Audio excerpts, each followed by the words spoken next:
পাখিকে বলল, এই গল, হুজুর হাজির, যাও হুদহুদকে ধরে নিয়ে আসো। আমার ভাইয়েরা ঈগল পাখি, শকুন পাখি হুদহুদকে ধরার জন্য আকাশে উড়াল দিয়ে যাইতেছে। এইদিকে হুদহুদ পাখি সমস্ত বিষয়গুলো তদন্ত করে নিয়ে আসতেছে। দূর থেকে হুদহুদ লক্ষ্য করে দেখে যে ঈগল আর ওই শকুন দুইজনে একটা পজিশন নিয়ে ধরার জন্য আসতেছে। এমন সময় হুদহুদ ডেকে বলতেছে, ভাই ঈগল একটু দাঁড়াও, মনে হয় সুলাইমান নবী আমার ওপর রাগ হয়ে গেছে।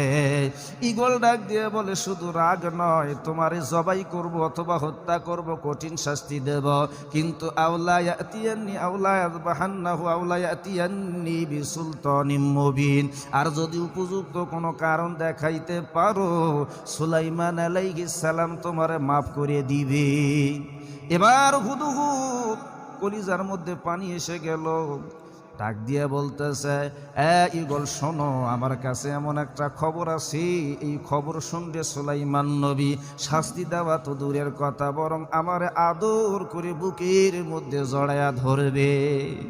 فمكث غير بعيد فقال أحطت بما لم تحط به وجئتك من سبأ بنبأ يقين। অল্প সময়ের মধ্যে হুদহুদ পাখি সুলাইমান নবীর রাজদরবারে হাজির হয়ে গেলেন, আর ডেকে বললেন, ওহে নবীউল্লাহ, মনে হয় আপনি আমার ওপর বেজার হয়ে গেছেন, রাগ হয়ে গেছেন। রাগ হইেন না, আমার কাছে এমন একটা খবর আছে যেই খবর আপনার জানা নাই। সুলাইমান নবী বলে, কেমন কথা বলো? এই গোটা পৃথিবীর রাজা আল্লাহ আমারে বানাইছে, কুল মাখলুকাতের ভাষা আমি বুঝি, জিনগুলারে মুসলমান বানাইছি। আজকে তুমি এমন একটা খবর নিয়ে আসছো যেই খবর আমার জানা নাই, খবরটা কি?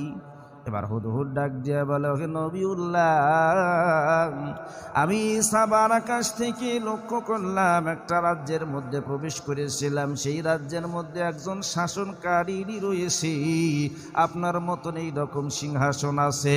এরপরে তারা মানুষ হয়ে আল্লাহ তাআলার ইবাদত না করে সূর্যের পূজা করতেছে, তারা মুসলমান নয়, তারা হলো মুশরিক।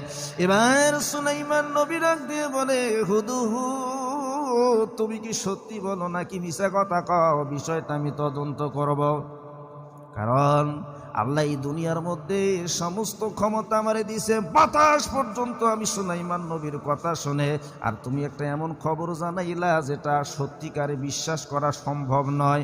একজন নারী শাসনকারী বাহির হয়েছে, আবার তারা নাকি সূর্যের পূজা